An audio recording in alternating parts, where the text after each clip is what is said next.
பிரியமானவர்களே, இன்னைக்கு கூட பார்த்தீங்கன்னா, நமக்குள்ள 1000 பிரிவினைகள்லாம் இருக்குது. அப்படித்தானங்க. உயர்ந்தவங்க, தாழ்ந்தவங்க, அந்த ஜாதி, இந்த ஜாதி, கலரு, கருப்பு என்னென்னமோ இருக்குது. அப்படித்தானங்க. ஆனா, ஒருவன் கிறிஸ்துவுக்குள்ள வரும்போது, இதுல ஒண்ணுமே கிடையாதாங்க.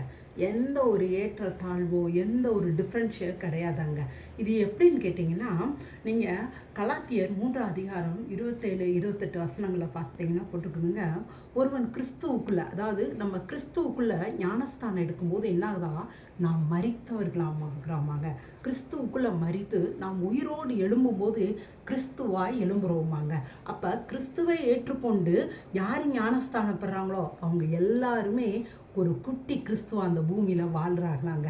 எல்லாருமே கிறிஸ்தவர்களா பாருங்க. ஞானஸ்தானம் எடுத்த போது அவங்களும் ஞானஸ்தானம் எடுத்து குட்டி கிறிஸ்து, நானும் குட்டி கிறிஸ்து, இன்னொருத்தவங்களும் குட்டி கிறிஸ்து அந்த பூமியில வாழ்றதுனால ஏற்றத்தாழ்வு கிடையாதாங்க. அதில் கீழே போட்டிருக்குதுங்க, கிரேக்கன் என்று இல்லை, யூதன் என்றும் இல்லை, யாருமே வேற வேற ஆட்கள் கிடையாது, வேற வேற ஜாதி கிடையாது, வேற வேற இனம் கிடையாது, வேற வேற மொழி கிடையாது, எல்லாம் ஒன்று கிறிஸ்துவுக்குள்ள எல்லாரும் சகோதர சகோதரிகளா இருக்கிறோமாங்க.